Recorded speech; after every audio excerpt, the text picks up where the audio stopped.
Hello. Hello. Hey, hi, Venkat. Yeah. Yeah, Hi. hi. Thank you for joining the interview. Yeah. Thank you. How are you? Yeah, I'm fine. Yeah, that's great. So shall we start the interview? Yeah, sure. Yeah.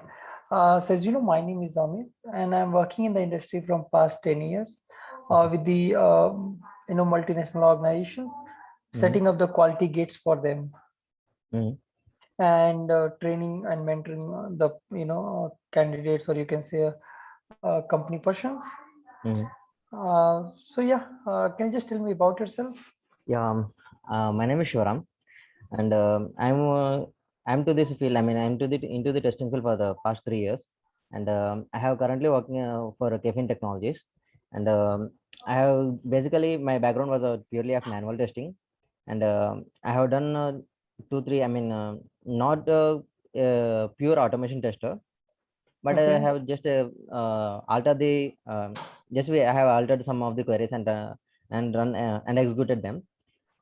And we're into manual testing. I have done some of kinds of integration testings and black box testing and moreover the functional testings also. And wherein automation testing, wherein automation, I have aware about these experts and what are the locators and how to create the manual projects. And I have some good knowledge in core Java concepts also, and some of the basic SQL concepts also. I was aware of those. I was aware of those SQL concepts. Okay. Yeah. Okay. Uh, So that's all about myself. okay, that's great. So can you just explain the project you are working on currently? Yeah, I was working on a IWAP Next project. It was a financial domain project, and it was in this project my major role. I was working as a manual tester, not automation tester, and we are not going to use any kind of automation scripts in our project. Um, Therefore, I mean, our project is purely belongs to the, as I said before, it was a financial domain. So here the clients were gonna invest into this, invest their money into some certain kinds of schemes, and where he can, where he can gain some profits within a, if the scheme or demand of the scheme increases, then he may get some profits. And I think you are aware about this upstocks and stock market. This Yes. our project is similar to that, same kind of project, but little bit some of the mm, what we can say, some of twisty, like we can share our, I mean, we can transfer our funds from one scheme to another scheme, and we can get, I mean, we can withdraw partial amount of Is that a whatever. public portal? Not, it is not a public portal, it is a private portal. Okay, it's a private portal. Yeah. I think the customers who are registered in BSc, uh, they only can be able to register here. I mean, they only can be able to log in here. Okay, so this Yes. project they only can log in here. Okay. I mean, Uh, they some distributors will be present and they can able to log in. And for each and every distributor, there are some n number of clients, n number of customers. Whatever the distributor make changes here, like whatever the, if you gonna invest, if you're gonna invest in certain kind of schemes, then the client will be get the notification that you have invested in certain kind of scheme, and so and so. okay. Mm. So okay, that's fine. That's fine. That's great. So let's discuss about So are you aware of the software development life cycle? Yes, yes. So can you just tell me what it is? What do you understand with that? Yeah, software development lifecycle, it contains of 5 phases. Initial stage, the requirement and analysis. Thereafter, um, design, development, and sorry, uh, development, testing, and deployment maintenance. Okay. So what it does mean? What it does actually? Uh, Here, this is the life cycle of a project, like how the project goes to different scheme. I mean, different stages. How this is a process which we through which the a particular software project gonna build. Okay. Okay.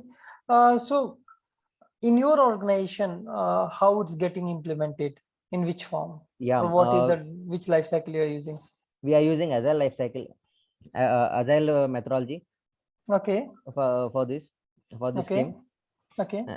Yeah, this agile methodology is nothing but I mean, it is an iteration process. It is a totally of a based on the iteration process.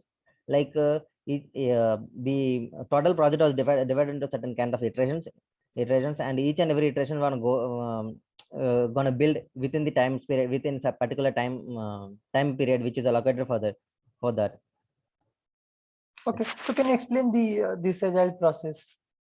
Yeah, in the agile process, there present Scrum Master and Scrum teams, and product backlogs and the sprints. For each and every sprint, we used to give the 2 to 3 weeks of time, and in each and every sprint, we used to give. I mean, we can deploy some certain kind of modules to the client, so that he can review that modules, and if the client have any idea, I mean, any new idea of new requirements, then we are going to implement the new requirement, and we are going to build the new requirement, and give it in the next deployment. Okay. So so these are the very theoretical. Now let's talk the practical. Currently you're working on this, right? Yes, sir. So how you feel how it flows? Sorry, I didn't get it. So currently you're working in this environment.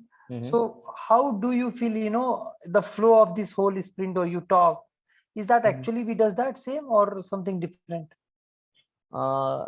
In my company, it was following exactly, not purely exactly, but partial exactly.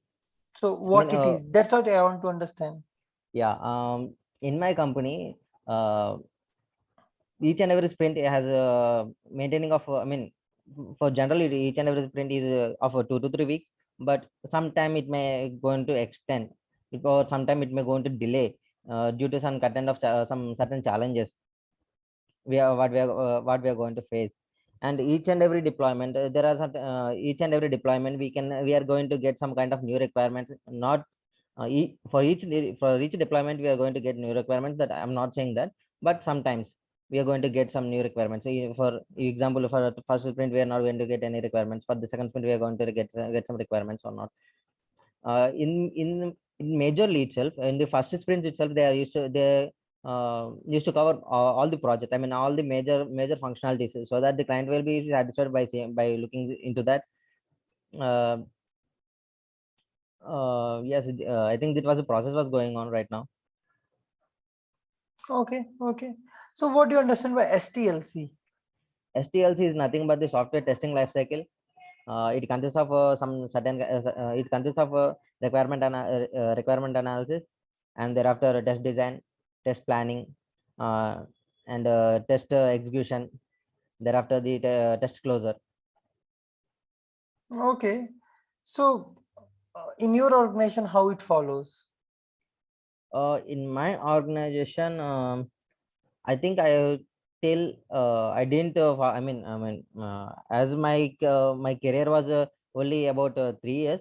I didn't go into the test planning or what else. I'm just started with the test design, like what are the test case, how the test case are going to be, how the test cases are going to be right, and thereafter how they are going to be executed, and thereafter the submitting the test closure report. Correct. But how you write the test? Test cases. Yeah, how you write the test cases? Yeah. In the initial stage, we are getting some BRD documents. Based upon the BRD documents, we are going to prepare some RTMs, requirement traceability matrix. By using the requirement traceability matrix, we are going to build the sorry. By using the requirement traceability matrix, we are going to build the test cases. So what is, again, can you just tell the STLC process? It is requirement and analysis. Okay, so you did the requirement analysis, right?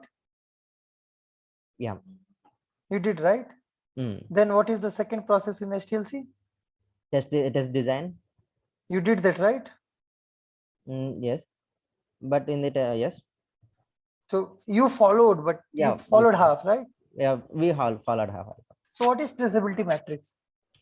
Traceability matrix is nothing but a certain kind of a document, so that we can able to track how far, what are the tests, I mean, all the requirements are covered in our test case or not. Okay, okay. And what is the test closure document? You said that? Test closure document is nothing but like it is a simple kind of report, like how many of the test cases are going to have are passed and how many are skipped and how many are failed. It's an end report. Okay. So when you find a bug, right, in your organization, so where you log that bug and how the bug life cycle follows or defect life cycle follows in your organization. Yeah. In my current organization, we had some certain kind of application tool like Azure DevOps tool. In that tool, we are going to load the bug if there is any bug. If they like, it is similar to that of Jira tool. Everything task will be assigned, and we need to move the to do list. And what are the user stories I have assigned to us? For that user stories, if there is any bug, if we are going to create a bug for in that case, we use if the bug was new, then if you I mean, just we need to state what we can say. Just we need to mark the status as new, and thereafter we can load the bugs. I mean, what is about it severity, what is its severity and priority, and if there is any attachment, what are the steps to reproduce the bug. Thereafter we are assigning the bug to certain kind of developer. Thereafter, if the bug was valid, then he was gonna fix the bug. If the bug was not valid, or it was duplicate, then he will make the status into duplicate and close the ticket. If the bug was valid, then he gonna if the fix it. After fixing the bug, we gonna retest the I mean, same process. Retest the application. If it was closed, then we can mark it as closed and sort of, make the status into complete. If it was not, I mean, if the bug was not fixed, then we're gonna reopen the bug. Okay, okay. Uh, okay. So as you said, you are designing a test case, right? So what all techniques you are using to design the test cases? For designing the test case, we are going to use equivalent partition and sorry, equivalent partition, boundary value analysis, and error guessing process.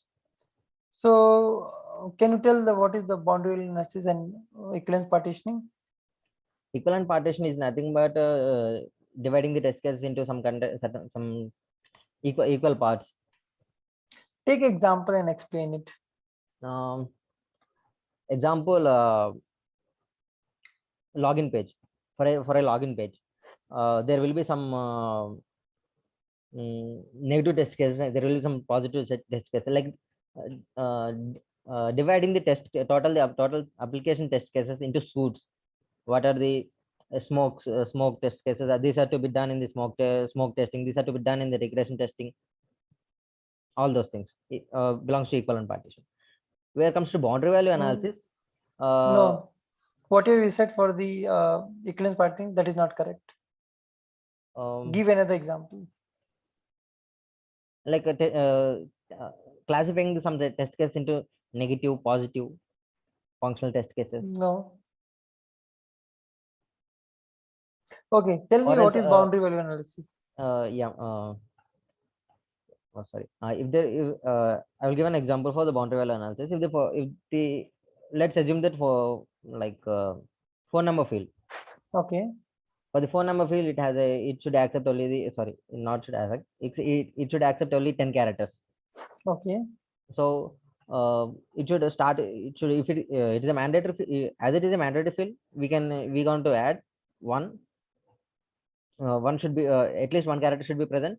So below one, it should not accept. Like below 10, I mean. No. Mobile number field, how you are accepting one character? We should not accept that also, right? Yeah, that's what I'm saying.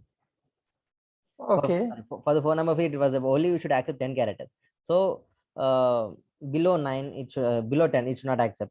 Okay. And above 10, it should not accept. This was Okay. the boundary classification we went on.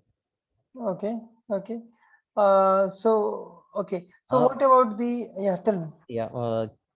And for the equivalent partition, just like I was a bit curious about it. Sorry for okay. Just classifying some certain kind of test case in to each and every person. Can you please? No, actually, equivalence partitioning is something.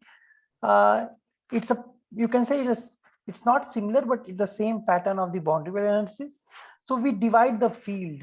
So we suppose you have a data, right? Suppose as you're saying it's a amount, right? Yes, yes, Assume it's amount, right? yes, yes. So assume that field accepts like 10-digit character. It means like 10 crore maximum, Okay, minimum 0.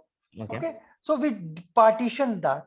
So we take certain data below 0, about 10 crore, and middle one 10 crore. So we partition. So we do equivalence partitioning, right? And okay. then we take the data, we create a test case, and we do that. Uh, okay. So There you are said that negative, positive function. no. Actually, I just till now I was assuming that the three kinds because in practical manner we are not going to use these kinds of things. We have to. I explained you, right? You have to, because it creates a issue. Sometimes it I mean, accepts the number, right? Suppose you said in boundary value analysis, you are assuming, suppose it's a, now come to the money field, money value, mhm, right? You yes, yes. can give in the decimal also, Mhm. right? So assume it started accepting 10.0001. But Okay. what you will test? You will test, suppose that boundary is 10 rupees. You will test 11, you will test 10, you will test 9, right? Yes, What yes. about the in between 9 to 10? Got it, got it. So that's way we do equivalence partitioning. Yeah, yeah. I mean, just assuming that I have done this, but I have till now I'm in a dilemma that it was a boundary value analysis, but I didn't look into. Sorry. Okay. Yeah, so Yeah. boundary value always on the boundary. Equivalence partitioning means you break the data in certain sections and take in all the sections, not on the boundary. In between, you take In some. between those. Okay, got it. Okay. Yeah. So what about the error guessing? It's about guessing an error, like uh, what do I gonna say? We can assume that there may be occurrence of an error. So actually, error guessing technique is a testing, okay, but it's not a test case designing Test case technique. design, I guess. It was not a test case design technique. Yeah, that's what I was looking forward to that, but it's Sorry. fine. So when you say, so what do you understand by the cross-browser testing? Yeah, cross-browser testing is nothing but testing in different kinds of browsers. Okay. Like some of the of our applications will work on some mismatches will be done when we're gonna compare with Google Chrome to Firefox driver or In uh, current company, you're doing that? current company. We are not going to do that because we are going to say our clients our application is going to work in only Microsoft Edge. Microsoft Edge, Yes, but whole world is using Chrome. I don't know, but they have certain kind of norms. I didn't. Okay. What do you understand by the system testing? Yeah, testing is nothing but testing the overall the application once again, how it gonna works in certain kind of systems No. or environments. So what do you understand by the system? System is nothing but an application like environment.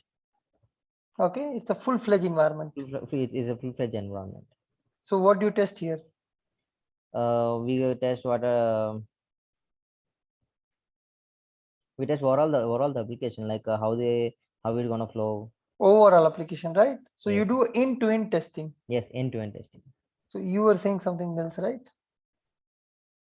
You said just do a system testing, right? Not So I mean it end-to-end. always okay. So what do you understand by use case testing? Use case testing is nothing but testing is a particular kind of module, like a particular kind of use case with a default data. Okay, somewhat correct. Any other?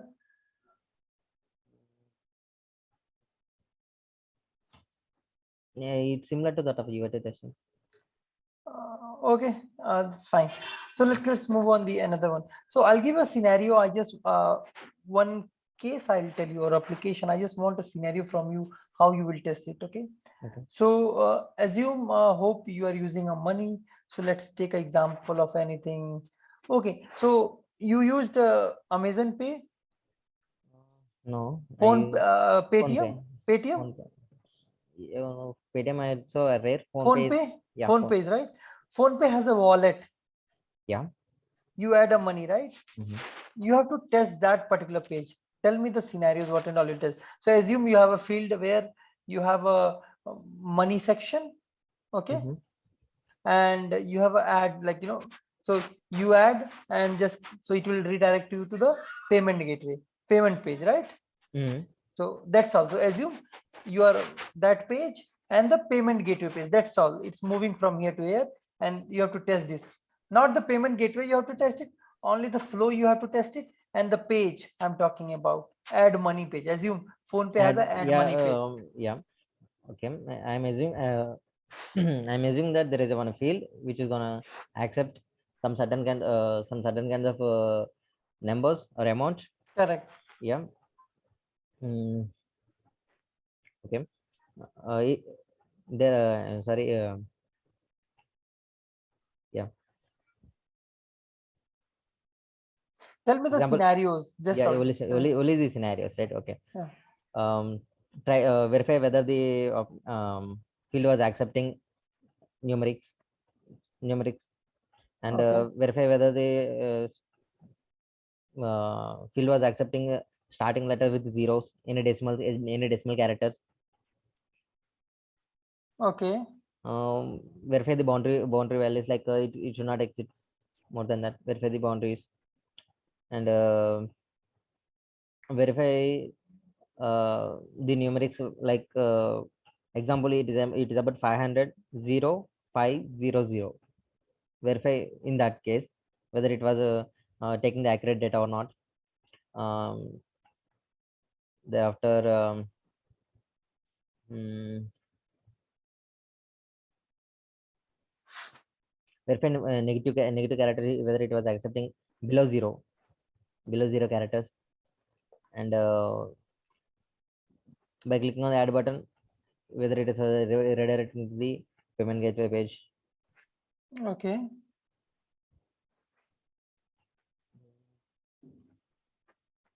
Yeah. What else we can do? Any thought? Offers. Huh? Offers. Coupon codes, like something else. Add money will not have coupon code. That is the add coupon comes separate. Mhm. So assume it's Well, not there. So that's why it was only one field. only the field, right? I mean, I'm not assuming more than that field. Only. So yeah, that field, but yeah, so I'm talking about around that field, what else we can do? uh you say decimals. I think I have covered everything. Did I Okay. miss anything? You missed a lot of things.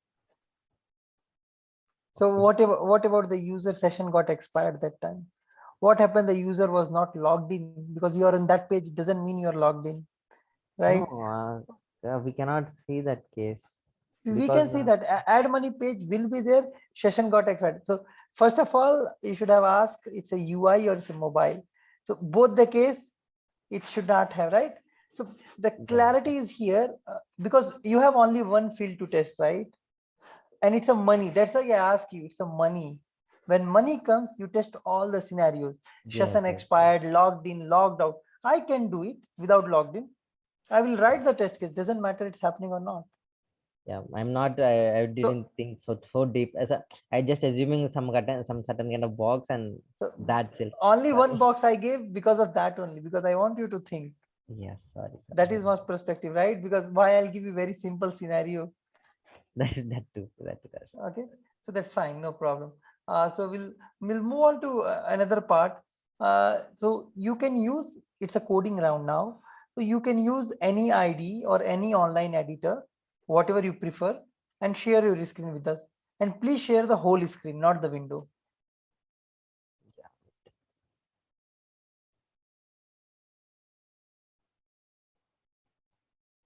Yeah. Do I So need to open Notepad? no ID, or because you have to execute that, and So any ID or any online editor. Yeah.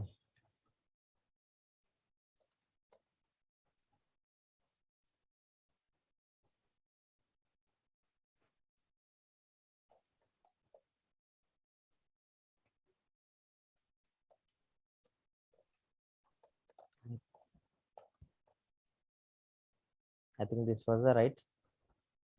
I was not user of it.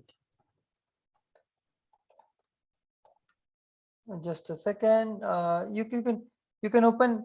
No. You have to use any ID. ID means any online editor, compiler, Java compiler or something. You have Actually, I was Eclipse, right? You can no. use open. Sorry. Actually, I was out of Java here in my system. So you can use the online compiler, Java compiler. Yeah. Just a minute.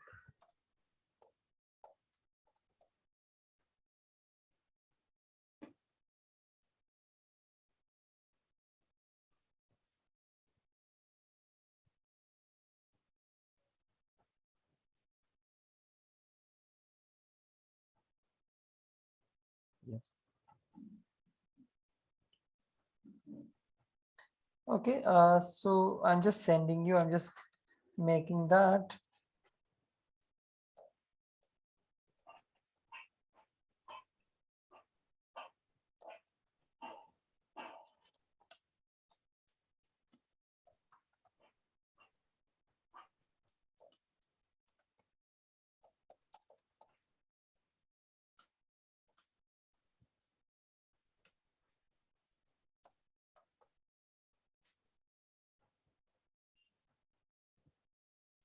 Just a second.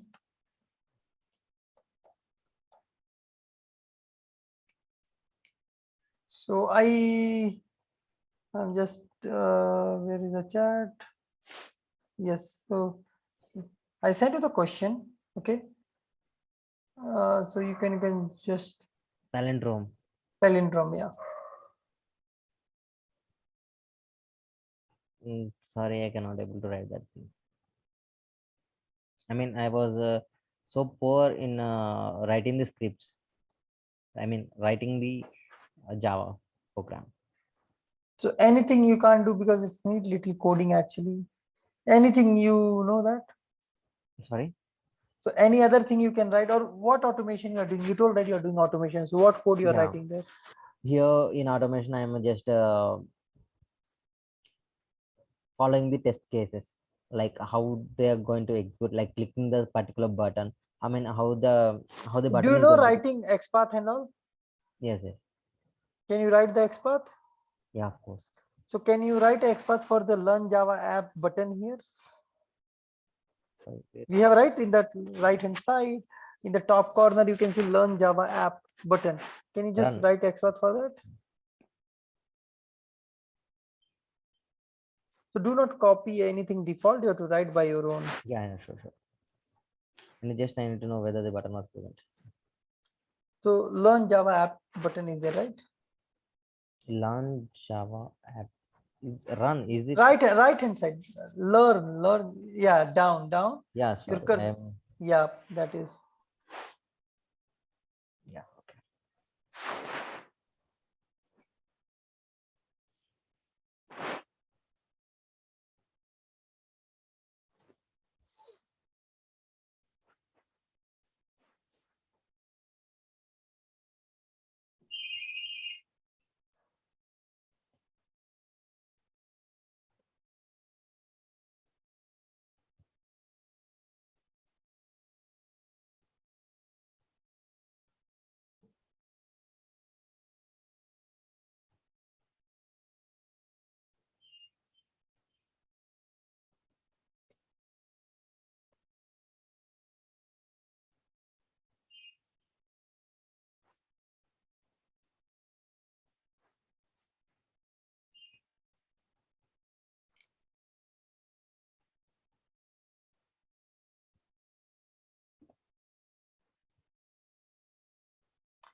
Also, it's not working.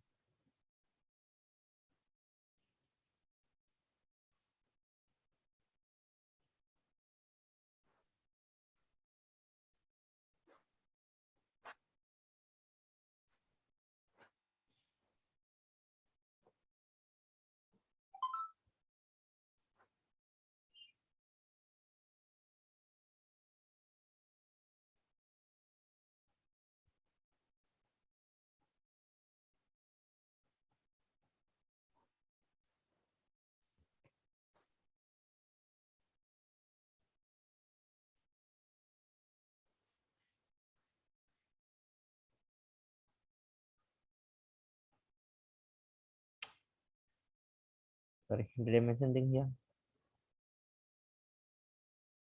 Yes.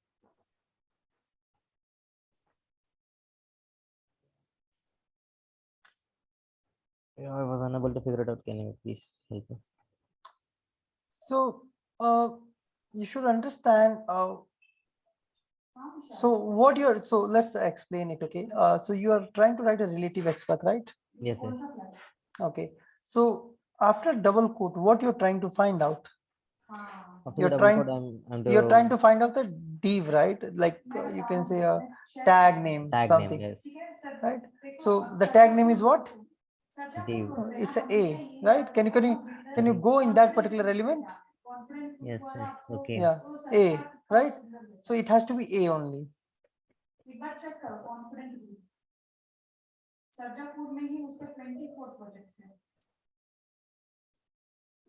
You write a, it will come up. It will come up. Not at the rate.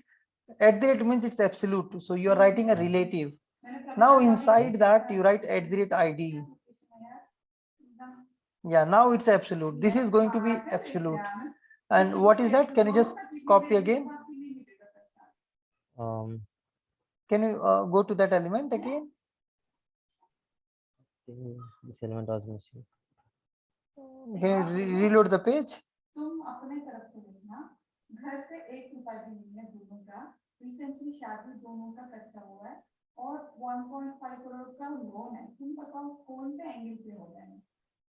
This ID. Right? So what is showing that? Can you just so you gave that, so right, so can you just go in that section where you're writing? Mm-hmm. Yeah, put a tab, put enter, Sorry. put enter. Let's see what, how many elements it's finding. No. Okay, got it. Finding, right? Yes. Yes, sir. Okay, fine. So yeah, actually I'm done with the interview. So you have any query for me? Yeah. No query. Okay. Not So as part of the process, I just want to give the general feedback. So as you know, you have to work on the coding Yeah. and as well as the automation, because as you are saying you're working, then you should know a little bit, at least this is the basic, right? Yes. And overall, I'll say, you know, the concept for the testing or the practical uses. Only thing is you should have the clarity, Okay. right? What you're doing and what you're explaining, it should have the clarity. It should come up, right? Because as you're like 2.5 year experience. Yeah. So yeah, so that's all from my side. Thank you for joining the interview. Have a Thank you. great day. Thank you. Bye. Bye.